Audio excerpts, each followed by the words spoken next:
Sa kabila naman ang nagbubunga ng magandang usapan sa pagitan ng grupong Manibela at LTFRB pagdating sa karapatan ng mga nasa sektor ng transportasyon ay ang panawagan ng ilan na patalsikin sa pwesto si LTFRB Chair Chofie Luguadis III, bagay na hindi sinang-ayunan ng Manibela. Ang tila pagbabago raw sa ihip ng hangin ng Magnificent Seven na dating taga-suporta ng ahensya sa PTMP, ipinagtataka raw ng Manibela. Alamin ang kabuuan ng balita sa report na ito. Ang dati nilang kakampi na si Chairman na LTFRB Chairman Chofie Luguadis at NCR Director Sona Tamayo, pinagre-resign nila. Ano na ba ang nangyari? Hindi po ba? May LQ ba kayo talaga ngayon?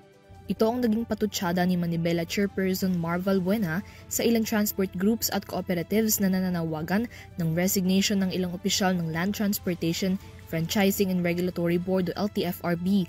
Kasunod ito ng naging panawagan ng samahan ng mga transport groups na Magnificent Seven na bumaba sa pwesto sina LTFRB Chairperson Chofie Luguadis III at NCR Regional Director Attorney Zona Rosette Tamayo dahil sa anilay mabagal at lumihis ng landas at progreso ng implementasyon ng Public Transportation Modernization Program o PTMP. Kinwestiyon ni Valbuena ang tila pagbabago ng ihip ng hangin bilang ang Magnificent Seven matatanda ang aktibong sinuportahan ng LTFRB pagdating sa usapin ng modernisasyon at consolidation na ngayon ay pinahinto ang implementasyon. Nagre-resign nila yung mga matagal nilang pinakinabangan nitong mga transport group na to. Kapag wala na kayong mahihita, hindi masusunod yung gusto ninyo, pagre-resignin ninyo yung mga tao. Kami ngayon na kinakausap at nagkakaroon ng magandang dialogo, gusto ninyo tanggalin yung mga taong namamagitan para kami ay makapaghanap buhay naman at mapakinggan ng sa ganon ay maging legal ang aming mga dokumento. Mariin ding tinutulan ng grupo ang panawagan para magbitiw ang dalawang opisyal, lalo na ngayong nagkaroon na aniya ng progreso at dialogo ang LTFRB at Manibela tungo sa mga hakbang na nagtataguyod ng karapatan ng mga nasa sektor ng transportasyon. Ani Valbuena, tama lamang na pinahinto ang implementasyon ng PTMP, lalo pa at pasakit ito para sa mga tsuper at operators ng PUVs na walang kakayahang pondohan ang modernisasyon at nalulugi na rin ang kita. Dagdag niya pa, huwag ng pondohan ng PTMP dahil posible lamang din itong makurap gaya ng issue sa mga flood control projects. Bakit pa natin ipagpipilitan? Lugi na tayo. Dapat prenuhan na natin ito. Prenuhan na natin at tignan natin kung saan talaga may pagkakamali. Alam natin na nagsimula sa consolidation, sa pagbuo ng kooperatiba kung bakit nagganda leche-leche itong ng PUBMP na to sa pagpapatupad nito. Kinurakot lang ang pera ng taong bayan, 9 billion pesos ang ipinondo na sa PUBMP at halos 10 bilyong piso sa service contracting.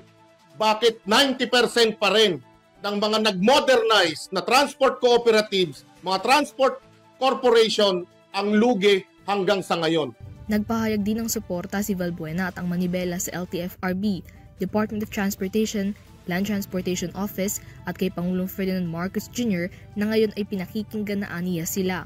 Matatandaan na noong nakaraang taon, isa ang grupo sa mga nangungunang nakikibaka at tinutuligsa ang implementasyon ng PTMP maging ang liderato ng LTFRB na ipinipilit ito. Ngunit sa kasalukuyan, maayos na raw ang dialogo at pakikipag-usap nila sa mga nasabing ahensya at ngayon iisa na ang direksyon kontra modernisasyon. Ngunit aniya sakali mang magipit muli ang grupo at ang sektor ng transportasyon kapag ipinagpatuloy ang PTMP, handa silang kalabanin muli ang mga gumigipit sa kanila.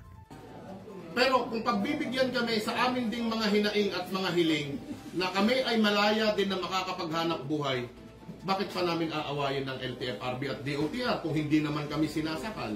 At kung meron kaming mga provisional authority at meron kaming mga prangkisa, meron kaming mga rehistro, at makakapaghanap buhay, makakabiyahe kami ng maayos, hindi na namin aawayin o hindi kami babaliktad dyan. Yun lang naman ang dahilan kung bakit namin ipinagtatanggol ngayon ang DOTR, ang LTFRB. Dahil nga pinakikinggan na kami ngayon. Hindi din na ganun ang mangyari. Kung masasaktan din kami na kami ay patitigilin sa biyahe ng walang dahilan, ng dahil lamang sa consolidation na unconstitutional, hindi din kami papayag. Magpapatuloy rin daw ang kanilang pakikibaka upang maibalik na ang 5 taong prangkisa at mabigyan ng rehistro ang mga tsuper at operator na hindi nag-consolidate na makabiyahe at makapaghanap buhay. Para sa EuroTV News, Mia Layagin, sumasaludo sa bawat Pilipino.